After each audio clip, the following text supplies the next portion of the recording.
আমি জানতাম না একটা ফোন কল আমার জীবনটা বদলে দেবে।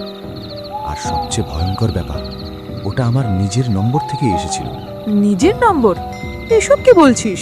ঘটনাটা শুরু হয় 3 দিন আগে, রাত প্রায় 1টা, সবাই ঘুমিয়ে।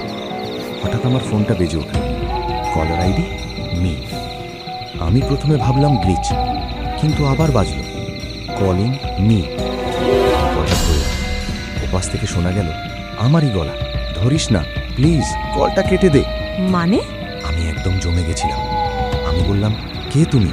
ওপাশ, আমি তুই, 3 দিন পরের তুই। আমি হেসে বললাম, পাগল নাকি? ওপাশ হঠাৎ চিৎকার করে উঠল, শোন, আজ রাত 1:15-তে দরজায় কেউ নক করবে, খুলবি না। কলটা কেটে গেল। তারপর? আমি ভাবলাম প্র্যাঙ্ক, কিন্তু ঠিক 1:15 টক টক টক দরজায় কেউ নক করলো।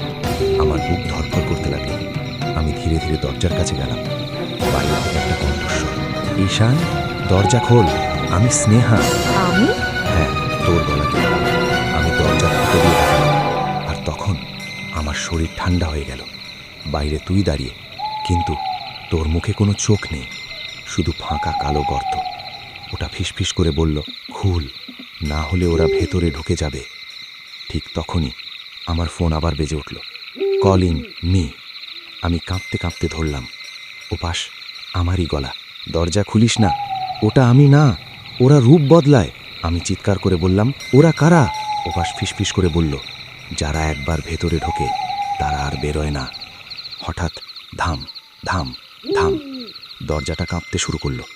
বাইরের জিনিসটা চিৎকার করছে, খুল, আমি স্নেহা, বিশ্বাস কর। আমার মাথা কাজ করছিল না। একদিকে আমার বন্ধুর গলা, অন্যদিকে আমার নিজের সতর্কবার্তা। শেষে আমি ভুলটা করে ফেললাম। আমি দরজাটা খুলে দিলাম। তারপর? আমি দরজা খোলার সাথে সাথে সব অন্ধকার হয়ে গেল। আমি শুধু অনুভব করলাম অনেকগুলো হাত আমাকে টেনে নিয়ে যাচ্ছে। একটা ফিসফিস শব্দ, আরেকজন ঢুকলো। পরের দিন পুলিশ আমার রুম থেকে আমার ফোনটা খুঁজে পেল। আমি নিখোঁজ। কিন্তু সবচেয়ে ভয়ঙ্কর জিনিসটা হলো, আমার ফোন থেকে প্রতিদিন রাত 1টায় একটা নম্বরে কল যায়, কলার আইডি মি, রাত 1টা।